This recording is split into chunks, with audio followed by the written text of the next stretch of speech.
Bonsoir, bonsoir Christophe, bonsoir Didier, bonsoir Hervé. Et Bonsoir. bienvenue. Bonsoir tout le monde. Bienvenue à tous dans ce nouvel épisode de l'Almanach des Fées Célestes pour la période du 25 janvier au 1er février 2022, la 4e phase de la première lune d'hiver. Donc, nous allons voir la lune de plus en plus tard dans la nuit et de moins en moins grosse, puisque au dernier quartier, elle culmine à peu près, elle se lève à peu près au milieu de la nuit. Donc, dans cette vidéo aujourd'hui, donc la 4e, puisqu'on va j'instaurer une espèce de rythme dans les vidéos. Et donc, la 4e, on va parler de la semaine, hein, déjà, ce qu'il y a à voir et ce qui se passe. On va rappeler ce qui se passe comme événement cette semaine. On va parler un petit peu de l'actualité astronautique, parce que j'ai eu le temps d'aller chercher quelques événements concernant Persévérance, concernant la station spatiale chinoise. Donc, si on a le temps, on ira regarder un petit peu plus sur d'autres sujets de même ordre. Sinon, on en reparlera peut-être un peu aussi au niveau des commentaires astrologiques. Et puis, je me proposais de faire un petit survol très rapide d'un pré-signalisation du mois qui va venir, puisque la 4e phase, en fait, on achève la phase en cours. On pourrait faire un rappel de ce qui s'est passé aussi ce mois-ci, et on prépare la phase suivante. Ce serait bien un rappel de ce qui s'est passé ce mois-ci, en fait. Alors, comme on n'aura pas le temps de tout faire, on va commencer par aller sur Stellarium, voir pour cette semaine ce qu'on a à voir. Donc, je cherche Stellarium. Voilà, partager mon écran. Allez, écran partagé, on fonce sur Stellarium. Nous y voilà, positionnés donc à l'heure du coucher du soleil, le 25 janvier, jour du dernier quartier. Le soleil se couche donc chez moi à 17h50. Les jours rallongent nettement sur le soir depuis le 13 décembre maintenant. Et maintenant, un petit peu nettement aussi sur le matin. Ça y est, ça rallonge, ça rallonge. On va bientôt arriver dans la période où ça augmente très, très vite. Donc, le soleil se couche, donc on va aller voir la lune qui doit être un petit peu par là-haut. Ben non, c'est le soir, non, on est au dernier quartier. Qu'est-ce que je vous raconte? On n'est pas au premier quartier. Non, elle n'est pas là, la lune, elle n'est pas là. Donc, on va avancer un petit peu dans la nuit, là, 1 heure plus tard, 18h50. Eh bien, qu'est-ce qui nous reste à voir de toute la kyrielle de planètes qu'on avait au mois de décembre? Il ne reste plus que Jupiter. Hein. Vénus est passée du matin, Mercure est passé du matin, Saturne est tout près du Soleil, elle va être conjointe au Soleil le 4 février. Il nous reste Jupiter, donc encore bien visible au sud-ouest en début de nuit, mais qui se couche bientôt. Hein. C'est ici les heures de coucher des planètes à peu près, donc Jupiter se couche vers 20h15, entre 20h30 et 20h15 cette semaine. Entre 20h30 et 20h, de plus en plus tôt. Voilà, pour Jupiter. Et donc, la seule planète à voir, donc elle est toujours devant. Donc, il n'y a pas de lune, hein, donc le début de la nuit est sans lune, c'est agréable. On va pouvoir encore voir Neptune, mais il va falloir se dépêcher.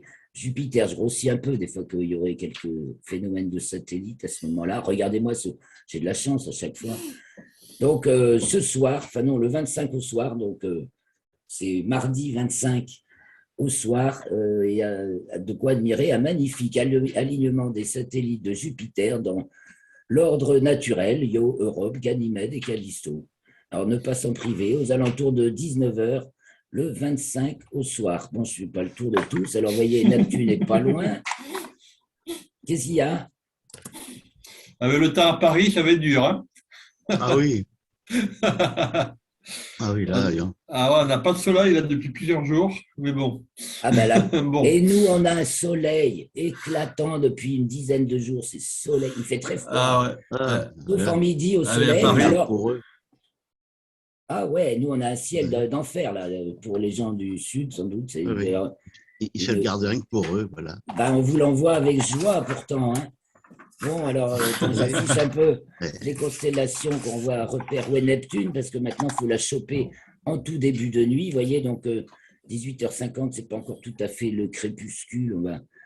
vers 19h, 19h30, mais pas après, quoi. Vers 19h, il faut choper Neptune. Donc, toujours entre la constellation du Verseau, où se trouve Jupiter, et celle des Poissons, n'est-ce pas? Même elle est devant le Verseau, je suis bête, mais elle est entre le Verseau et les Poissons, voilà. La petite cascade du Verseau, et Neptune ici, Neptune à côté de l'étoile, dont je vais mettre le nom pour qu'on puisse le numéro de catalogue. Ouais, c'est pas une grosse étoile, hein. Magnitude 6,25. Christophe, tu peux couper ton son parce que c'est des claquements, des bruitages pas possibles. Christophe, je ne sais pas comment il fait. Tu lèveras la main pour prendre la parole, dit la maîtresse. Donc, Neptune, à côté d'une étoile quand même qui brille plus fort qu'elle, de magnitude 6,25. Et donc, devant la constellation des Poissons, alors pour la repérer, il faut repérer les étoiles, puis grossir le champ petit à petit et voir à quoi ce champ, là, on a un champ de 5 degrés à peu près, la repérer, donc au milieu de ce champ d'étoiles, elle brille encore moins fort que ces étoiles, magnitude 6,5, 6,9, 6. Donc, les étoiles, elle les voit bien aux jumelles, on peut déjà. Et puis Neptune, normalement, avec des bonnes jumelles, on va pouvoir repérer le petit point, après, il faut le télescope. Voilà pour Neptune, et on a Uranus, c'est le bon moment pour observer Uranus, qui, elle, est au carré du Soleil, donc en quadrature est le 31. Donc, c'est le début de la fin de la période d'observation, mais c'est actuellement très, très top pour observer Uranus en début de nuit, en dessous des 2 étoiles brillantes du Bélier, Amal et Shératan, au-dessus de la tête de la Baleine, et non loin des Pléiades. On peut tracer. Uranus fait la pointe d'un triangle rectangle entre les Pléiades et Amal. Pas très dur à repérer, hein. Et donc, elle est à côté d'une étoile de magnitude sensiblement égale, magnitude 6, 29 Aries, donc 29 du Bélier. Et là, on est le 25, on peut la regarder, on va la suivre de jour en jour jusqu'au premier jour de sa quadrature, voir le déplacement par rapport à l'étoile, le 27, le 28, le 29, le 30, le 31. Bon, elle sera toujours près de l'étoile, le premier. Voilà. Je reviens au 25. On va maintenant s'occuper, on regarde un petit peu donc les constellations, vous voyez, donc à cette heure-là, 19h, c'est Uranus culmine, puisqu'elle est en quadrature. Est, ça veut dire comme la Lune, qu'est-ce que je vais dire comme bêtise? Ouais, elle culmine en début de nuit, comme la Lune au premier quartier. Mais en fait, c'est le dernier quartier d'Uranus, puisqu'après, elle va se rapprocher de plus en plus du Soleil pour être conjointe au Soleil au mois d'avril. Donc, dans le ciel, culmine du côté du sud, et on a les magnifiques étoiles en début de nuit. On a tout le grand jet de l'hiver, toutes les étoiles brillantes qui s'élèvent, donc ils sont encore au sud-est. Si on prend une heure de plus, 20h, 21h, 20h, voilà, on a tout le monde élevé, Sirius y compris, 21h, voilà. Donc, on voit très bien Orion. Ah oui, ça. Là, hein, Orion, Aldébaran, les Pléiades, donc un bel alignement de Pléiades, Aldébaran, Mage d'Orion, Sirius, et puis donc Sirius, Procyon, Sirius du grand chien, Procyon du petit chien, Pollux et Castor des Gémeaux, il faut monter plus haut, Capella du cocher, et Aldébaran du taureau, et on retombe sur Bételgeuse, et on a formé notre G, comme ça. Donc c'est le moyen mémotechnique. Voilà, donc ça occupe très, très, très bien le début de la nuit avec d'innombrables beautés à observer. Et puis du côté de l'Est, on a le lion qui se lève de plus en plus tôt. Et donc à 21h, le lion est levé, Régulus ici, hein, est pratiquement tout levé. Et au-dessus du lion, on a la grande ours sur sa gauche qui, elle, va partir du côté du nord. Et le lion va partir du côté du sud. Au début de nuit, enfin 20h, 21h, le dragon passe tout en bas, la petite ours est suspendue, la casserole suspendue comme un clou dans le ciel. C'est Persée hein, qui est au plus haut, et donc on va percer les Pléiades dans le prolongement. On va marquer le zénith. Voilà, Persée pratiquement au zénith. Quoi. Et Capella aussi, quoi. Donc c'est très très haut là-haut. Et dans le prolongement du bras de Persée, on retrouve les Pléiades et après on redescend de l'autre côté, vers le sud, sur notre alignement. Pléiades, Aldébaran, Mage d'Orion, Sirius. Voilà donc le ciel côté du nord en début de nuit, et enfin 21h, et Pégase, et donc qui se couche, et donc au-dessus Andromède, avec encore, on peut encore voir la galaxie d'Andromède. 2, elle est là. Ah, il ne veut pas la prendre. Ah. On voit bien la galaxie d'Andromède encore en début de nuit du côté donc, de l'ouest, encore assez haut. Donc, on peut bien en profiter. Il faut repérer Pégase qui se couche, les poissons qui sont complètement couchés, le bélier qui est parti, voilà, je le mets du côté de l'ouest. Bélier qui est tout droit comme ça. Voilà, allons voir au milieu de la nuit qui est-ce. Il y a des étoiles qui passent au méridien au milieu de nuit. Donc, le minuit vrai a lieu maintenant à 1h05, le midi vrai 1h05, enfin pour le méridien de Paris, donc on a le même, c'est pratique. Et l'équation de temps va arriver à son premier maximum positif au mois de février. Et donc c'est pour ça que les jours se décalent encore vers le soir, jusque-là. Puis après, l'augmentation du jour sera plus grande vers le matin, à partir du 14 février, je crois. Donc, il est 1h du matin, et au zénith, on a le lynx, donc, qui se trouve au bout des pattes de l'ours. Voilà. Enfin, oui, c'est ça. On suit les pattes de l'ours, et on a le lynx. Ça, c'est, on regarde là-haut. Hein. Voilà. Et culmine à minuit la constellation du Cancer, la tête de l'hydre, et puis rase la boussole de l'hémisphère sud, rase notre horizon. Voilà pour le ciel de début de nuit. Et alors donc, excusez-moi, il faut que j'aille brancher ma batterie, c'est vrai. Ah ben voilà. La lune, on va parler.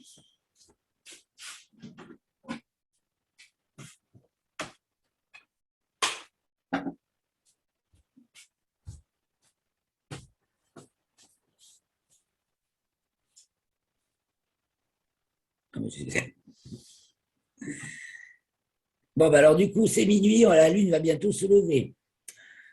Je reviens le 25. Non, le 26. Le 25 à 1h du matin, bah, la lune se lève, hein, puisque c'est le dernier quartier, jour du dernier quartier. La lune se lève à peu près au milieu de la nuit, et là, c'est pas loupé. Donc, elle se lève. Alors, avant qu'elle se lève, on peut avoir un peu les étoiles filantes. Donc, il y a les Léominorides de décembre, dont le maximum, je crois, est le 20 décembre. Non, c'est déjà passé, mais il y en a toujours. Voilà, elle est active ils sont actifs jusqu'au 4 février. Donc, à voir avant que la Lune se. Enfin, voilà, il y a des étoiles filantes, quand elles veulent. Quand elles veulent. Donc, la Lune se lève aux alentours d'1h du matin le 26, le 27, évidemment, le 25, le 26, elle va se lever au moins 1 heure plus tard, une bonne heure plus tard.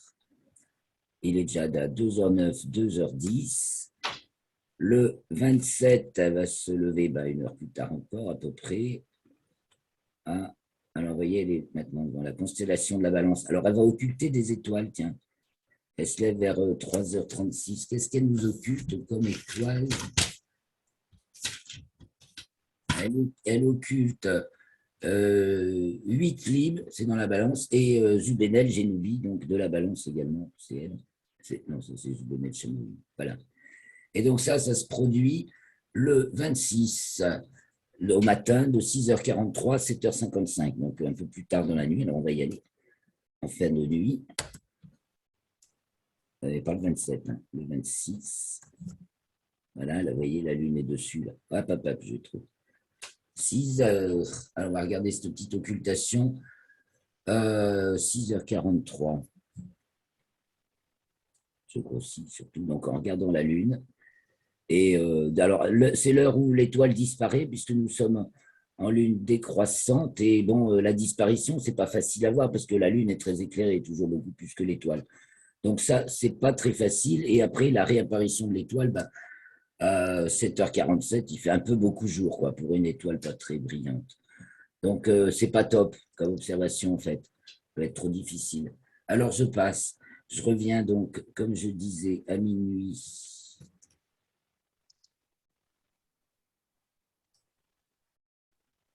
Voilà. Le 26, et on va continuer à guetter la Lune à son lever jour après jour. La semaine prochaine, il y aura des superbes occultations. Et enfin, j'en ai relevé plusieurs. Oui, ben, si je passais les heures, là, je passe les jours. Donc, je reviens le 27, excusez-moi. Le 27, voilà la Lune qui apparaît. On va afficher son lever. L'heure de son lever, c'est plus facile. À 3h34. Allez, le 28. Plus tard. Elle se lève à 4h53. Elle est conjointe à Antares le 28. Donc, ça vaut le coup d'œil. Donc, on va aller à 6h du matin. Et à 6h du matin, là, on verra bien notre croissant de lune conjoint à l'étoile Antares, donc qui se lève au sud-est en fin de nuit, qui se lève précisément ce jour-là à 4h46. On revient avec la lune. Ensuite, elle va être conjointe, alors le lendemain, 29, elle se lève plus tard, elle se lève à 6h11. Et c'est le 29, elle est conjointe à Nunki. Non, c'est même le 30. Alors, elle va être... elle est conjointe à Mars. Le 29, elle est conjointe à Mars. Alors, ça peut être l'occasion de repérer Mars, parce qu'autant Vénus, elle crache déjà dans le ciel du matin, autant Mars, il faut la choper avant qu'il fasse trop jour quand même, hein, avant que le ciel soit trop lumineux. Donc, le 29 au matin, on est côté sud-est, hein, on a le croissant de lune qui se trouve juste à droite de Mars. Et donc, le lendemain, elle meurt, elle n'est pas levée, c'est juste le problème. Elle est conjointe aux planètes, mais alors elle est hyper en dessous, c'est-à-dire qu'elle est, vous voyez, elle est 10 degrés en dessous de Vénus. Donc, on va voir, je reviens une heure plus tôt, le 30, c'est le dernier jour où on va pouvoir la voir. Donc, on va guetter son lever, mais vous voyez, Vénus est là, elle se lève plus d'une heure après Vénus, elle se lève à peu près en même temps que Mercure, remarquablement invisible, car encore bien qu'elle se lève déjà, elle est prise de l'avance sur le Soleil, elle est d'éclat très très modeste, elle n'est pas très visible. Mais voyez, on a toutes les planètes rapides, donc Mercure, Vénus, Mars et la Lune, là, pour le dernier croissant, hein, parce que c'est le jour du dernier croissant, là, le 30, vers 7h40, aussi, et un fin croissant de Lune, et ce sera vraiment le dernier devant le Sagittaire conjoint à Nunki. Donc, le 30, la conjonction a lieu à 6h43, c'est bien à cette heure-là à peu près. Nunki qui se lève à 7h02, donc un petit peu avant la Lune, mais qui sera difficile à voir parce que le ciel est déjà un peu clair. Et en plus, eh bien, alors c'est pas fini, le 31, on n'y voit plus de Lune, on n'y voit plus rien, alors allons le 31. Et le 31, la Lune est conjointe à Mercure. Alors, où est-tu, Lune? Alors, c'est pareil. J'enlève le sol, hein, parce que vous voyez, la Lune, elle est vachement en dessous de Mercure, 7 degrés en dessous de Mercure. Et elle est maintenant devant la constellation du Capricorne, et elle est également, avant d'arriver dans la constellation du Capricorne, elle est conjointe aussi à Pluton. Alors, Pluton, il faut la chercher. J'enlève le sol. Voilà, Pluton se trouve à mi-chemin entre la Lune qui n'est pas encore levée et Mercure. Donc, vous voyez la configuration. Et puis, le Soleil qui s'approche de Saturne, qui va être conjoint le 4. C'est donc le premier, non, on est le 31 là encore, à 7h40. Et donc, le premier, c'est la nouvelle Lune, donc plus de Lune. Hein. Elle est bien cachée, elle a lieu dans le 13e degré du signe du Verseau, devant la constellation du Capricorne, et elle est en latitude sud, hein, moins 4, 49, c'est pour ça qu'elle est si basse, là, dans les conjonctions, 10 degrés en dessous de Vénus, 7 degrés en dessous de Mercure. Et le premier, donc, elle est conjointe à Saturne, et donc elle est après l'heure de la nouvelle lune, enfin pratiquement 3 heures après la nouvelle lune, elle est conjointe à Saturne. Donc, on ne risque pas de voir ni la Lune ni Saturne, puisque je dis Saturne est conjointe au Soleil le 4 février. Et cette nouvelle lune est le jour du Nouvel An chinois. Nous entrons dans l'année du tigre. Alors, attendez, je vais vous dire ça précisément, pour dire de bêtises. Le tigre d'eau Yang, il me semble bien. Cette nouvelle lune est celle du Nouvel An chinois. Nous quittons l'année du buffle de métal Yin pour entrer dans l'année du tigre d'eau Yang. Donc, elle commence le 1er février, l'année lunaire, le 1er février de notre calendrier grégorien, à l'heure de Pékin, 8h, TU-8h. Et donc, c'est une année Yin qui correspond à la 3e branche terrestre. Il y a les 12 branches terrestres et les 10 rameaux célestes. Et c'est une association, chaque année est une association entre les deux, hein, ce qui fait qu'on a des cycles de 60 ans. Donc, qui est la 3e branche terrestre qui est associée au signe du tigre, la 3e branche terrestre, au signe du tigre, et le 9e tronc céleste qui représente l'eau des 5 éléments et le yang. C'est une année donc du tigre d'eau yang. Et c'est une année commune, l'année lunaire est une année commune de 356 jours. Exactement, donc le prochain nouvel an chinois sera le 22 janvier 2023 et ce sera l'année du lapin d'eau Yin. Donc, bon nouvel an chinois. Et ça démarre. Alors, vous voyez, comme cette nouvelle lune s'inscrit dans une configuration avec Mercure, Pluton juste avant et Saturne juste après. Je ne sais pas ce que tu en penses, Christophe, au niveau de la météo, mais moi, je vois que ça va faire froid et j'ai remarqué que la suivante s'inscrivait également dans les mêmes conjonctions avec Mercure, Saturne et Pluton. Aïe, aïe, aïe. J'ai l'impression que j'ai tout juste jeté un coup d'œil. J'ai tout juste jeté un coup d'œil. Je ne peux pas te dire. Ah, mais attends, je sais pourquoi je te dis. Pardon. Excuse-moi. Vas-y, répète s'il te plaît. Moi, je ne t'ai pas entendu. Oui, j'ai à peine regardé la carte, je n'ai pas eu le temps. J'ai été pris par autre chose. Ok, mais on en reparlera un peu. On va Oui, on en regarder tout reparlera. à l'heure. Alors, que reste-t-il d'autre à voir? Non, les occultations d'étoiles, ça ne le fait pas. On ne va peut-être pas s'éterniser mais je répondrai volontiers à vos questions avant. J'arrête. On va parler. Si, on va parler maintenant. On va commencer par peut-être la semaine, là, vite fait. On n'a pas regardé tout dans la semaine. Hein. Donc, la chronologie de la semaine, il s'en passe des trucs. Hein. Donc, on va faire planète par planète presque, parce qu'il se passe beaucoup de trucs pour la Lune, bien sûr, toujours. Bon, et il se passe beaucoup de trucs pour Mercure, qui est rétrograde. Il se passe beaucoup de trucs pour Vénus, et voilà. Et aussi un peu pour Mars. Donc, ça mérite de regarder ça en croisée. Donc, alors, la Lune à son dernier quartier, elle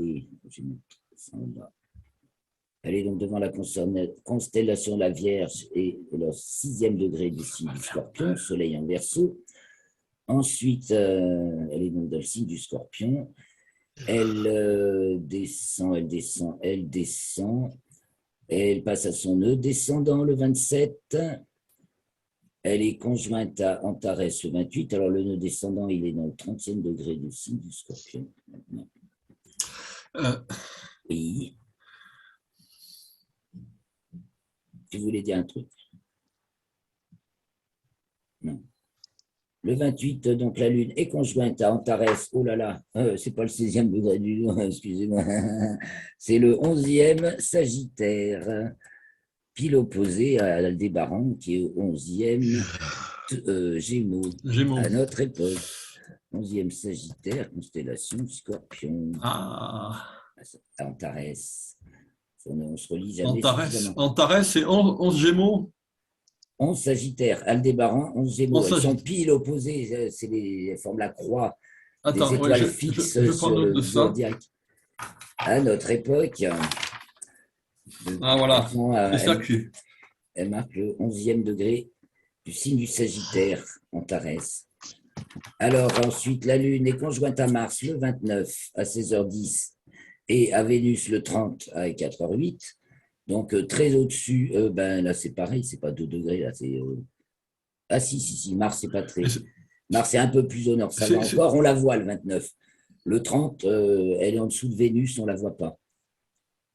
Ou très mal, enfin difficilement. Le jour du dernier croissant. Et le 30, elle est Dimanche conjointe prochain. à Ninki. Ouais, dimanche. Et le 30, elle est aussi au Périgée.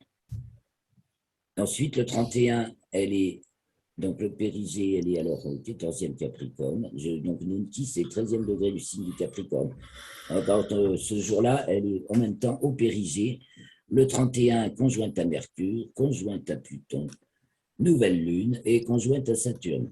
Voilà tout ce que nous fait la lune au cours de la semaine. Donc là, les librations, je n'ai pas mis à jour. Et donc, éventuellement, les occultations, mais ce n'est pas top. Mercure. Parlons de Mercure maintenant. Mercure qui est rétrograde, donc depuis le 14 janvier jusqu'au 3 février, et donc qui, dans sa rétrogradation, revient devant la constellation du Sagittaire, alors qu'elle était dans le Capricorne. Le 25, le jour du dernier quartier, juste après. Ce même jour, en héliocentrique, elle est opposée à Saturne et conjointe à Vénus, car en même temps, Vénus est opposée et Vénus opposée à Saturne. Voilà. On a une conjonction Mercure-Vénus en héliocentrique, opposée à Vénus et Mercure. On peut voir ça un petit peu là. Bon, c'est le premier, donc elles ont avancé, mais Mercure était avec Vénus le 25 et opposé à Saturne. Voilà pour Mercure. Ensuite, elle est à sa latitude maximale en héliocentrique le 26 et en géocentrique le 27. Donc en héliocentrique, c'est toujours 7 degrés au-dessus du plan de l'écliptique.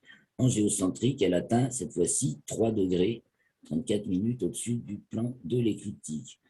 Alors en héliocentrique, c'est toujours aussi la même latitude et toujours aussi le même degré. C'est toujours le 19e lion, sa latitude maximale à notre époque.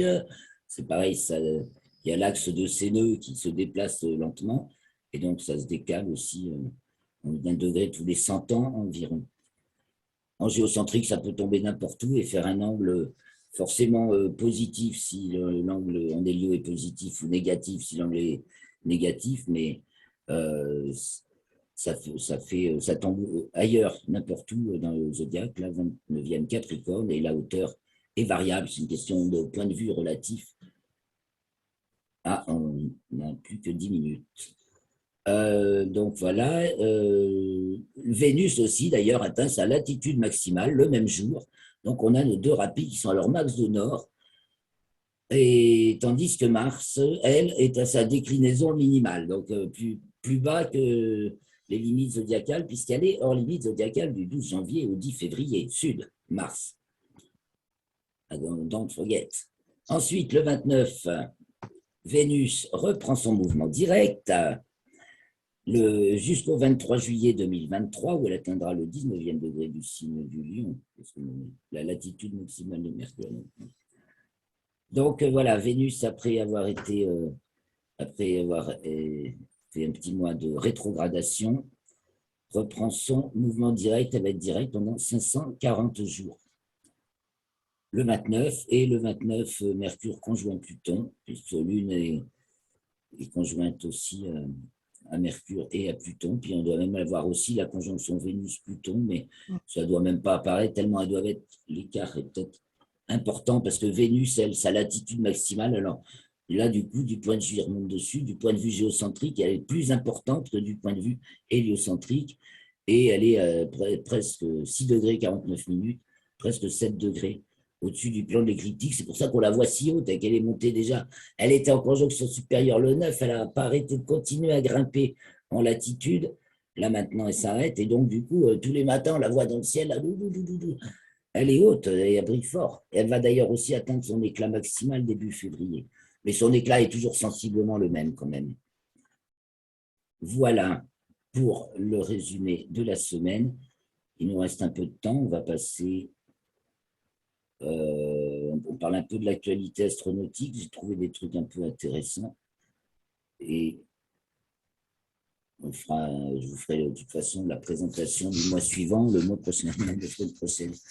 Vite fait, les points importants donc, du mois prochain, Ça va être la conjonction de Soleil-Saturne, donc Saturne aussi à l'apogée.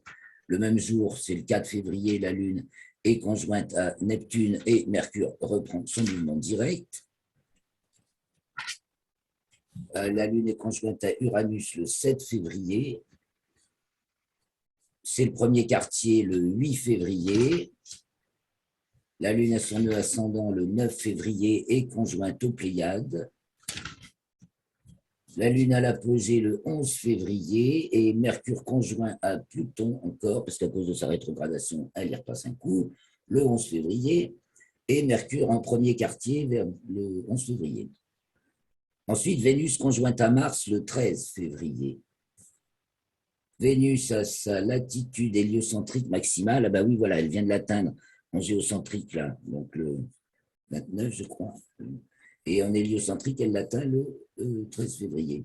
Et 13 février, la Lune est conjointe à Pollux. 14 février, Mercure revient dans le signe du Verseau et 15 février, elle revient dans la constellation du Capricorne.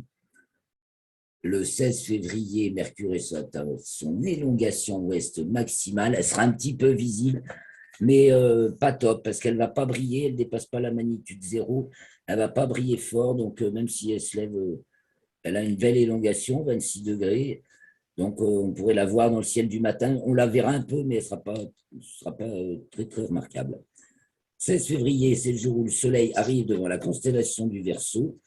Vénus conjointe à Mars, non, c'est plutôt ce jour-là, c'est pas le 13, j'ai dû me tromper, c'est le 16. Vénus conjointe à Mars, et c'est la pleine lune, 16 février, pleine lune, Vénus conjoint à Mars, Soleil de constellation du Verseau. Et en plus, à Paris, la pleine lune coiffera l'Arche de Triomphe depuis le rond-point des Champs-Élysées aux alentours de 4h36. Tu iras nous faire une photo, Didier? 4h36 du matin aux Champs-Élysées, il n'y aura pas trop de monde. Non. Ou toi, Christophe? Non. Ça peut être sympa, hein. Ouais. Comme quoi, ça vaut le coup de regarder en avance quand même. Attends, et c'est le 16. Et la Lune est aussi conjointe à Régulus pour cette pleine Lune. Ensuite, le 17, Vénus oppose à Neptune en héliocentrique. Le 18, Mercure a son nœud descendant. Et le Soleil entre dans le signe des Poissons, le 18 à 17h42.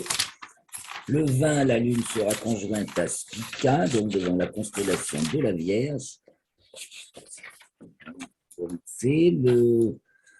Jupiter entrera dans le champ du chronographe Lascaux C3 du 23 février au 16 mars, donc elle sera conjointe au Soleil à son tour début mars. 23 février, la Lune a son nœud ascendant. Et dernier quartier à 23h32, 23 février.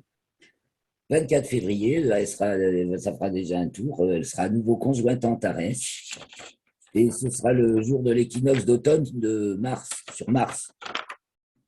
Ça intéresse aussi aux saisons de Mars. D'automne, non, mais pas chez nous, hein, c'est sur Mars. Automne nord sur Mars. Pas sur Terre. Okay. Je ne sais pas pour y être. Ouais, il y a Persévérance, justement. Bon, voilà, et la lunaison terminera avec la Lune au Périgée le 26 février, conjointe à Vénus, conjointe à Mars et conjointe à Pluton le 27, conjointe à Mercure le 28, Mercure à l'aphélie ce même jour, conjointe à Saturne le 1er mars et nouvelle Lune le 2 mars, avec Mercure conjoint Saturne. Ça nous fait à nouveau, on retrouve les refroidissantes avec la nouvelle Lune. Bon, il y a Vénus et Mars pour la pleine Lune, ça va peut-être réchauffer. Alors, Persévérance, justement, parlons-en, tant qu'il nous reste un peu de temps. 3 heures, c'est parfait. Persévérance, donc, non, c'est pas là, c'est plutôt là.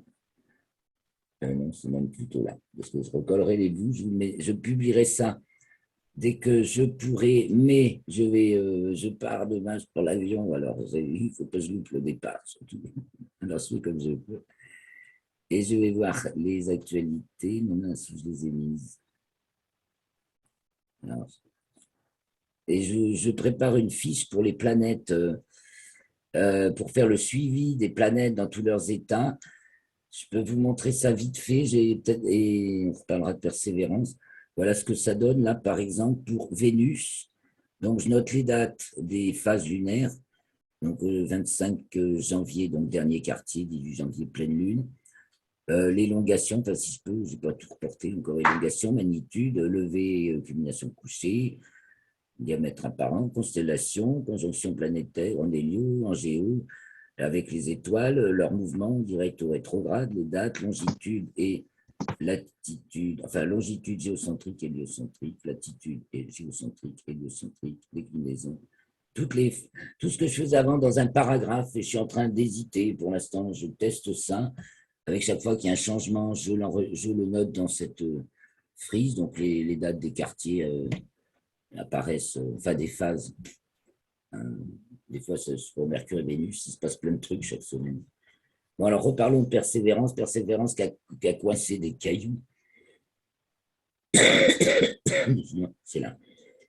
Qui a coincé des cailloux dans son orifice là par lequel il récupère justement des cailloux martiens. Et là, ça s'est coincé dans le truc de fermeture. Et du coup, il y a un problème, quoi. C'est bloqué. Alors, je reviens, on va aller voir l'article.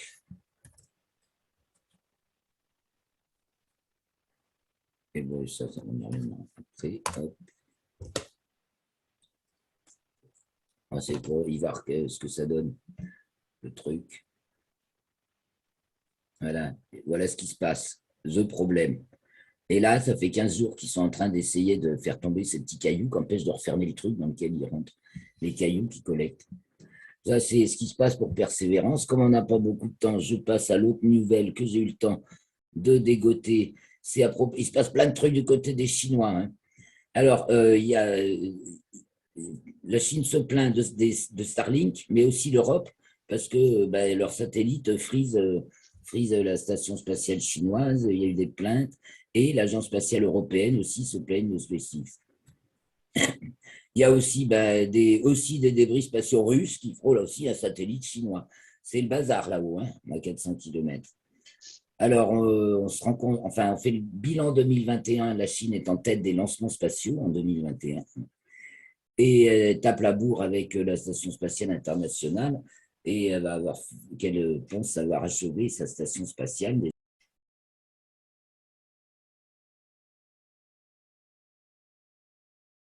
On a été coupé, je ne sais pas si mes amis vont revenir. Je termine ce bulletin.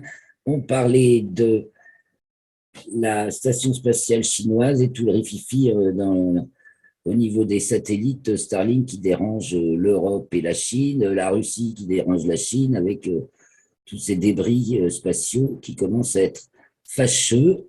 Il y a aussi au niveau de la station spatiale chinoise, qu'elle évolue très vite et ils ajoutent des modules. Hein. La Chine teste la procédure d'ajout de modules à la station spatiale Tiangong. Et les taïkonautes sortent dans l'espace aussi pour tester l'amarrage manuel d'un vaisseau spatial cargo. Enfin voilà, il y a beaucoup d'activités du côté de la Chine. Je vais vous laisser là-dessus. Je n'ai pas eu le temps d'aller préparer SpaceX et toutes les autres aventures. Il y a James Webb, le télescope James Webb. Alors si, allez, on va les chercher ensemble parce que là, il y a du nouveau. On va aller chercher ensemble. Donc, je partage l'écran. Partager l'écran.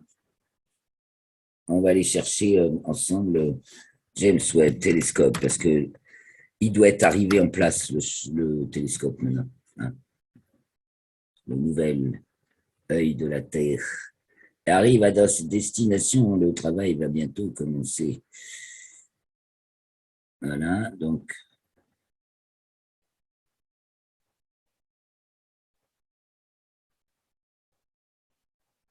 Bientôt à destination. Il est encore loin. Oui, il a quelques mois de calibration à faire. Voilà, je vais regarder les titres avec moi. Hein. Bientôt, donc je fais juste un survol des titres. Le télescope spatial James Webb arrive à destination. Son travail va bientôt commencer, va enfin commencer. Mais je crois qu'il est apparemment, c'est pas encore. il y a 2 jours, Numérama, comment le télescope James Webb va arriver à sa destination finale. Et on sait qu'il va falloir qu'il se calibre. Alors, je vous recommande, donc je vais m'arrêter là, je vous recommande de suivre les vidéos de Hugo Lisoire sur l'actualité astronautique. Il est très complet et répond à toutes les questions. Mais alors, vous aussi, vous pouvez poser toutes vos questions, tous les sujets que vous voulez approfondir. Et bien, on profitera particulièrement de la 2e séance de la lunaison pour approfondir les sujets de mécanique céleste, de la 4e pour approfondir les sujets d'actualité astronautique et spatiale, de la 3e pour plutôt l'image, etc., les images. Voilà, alors je vous souhaite une très bonne continuation. Merci de votre attention à ce petit bulletin. Je salue mes amis Michel, Christophe, Hervé et Didier qui ont participé avec moi à ce bulletin et je vous dis à très vite. Bonne semaine, bonne fin de lunaison. Ciao.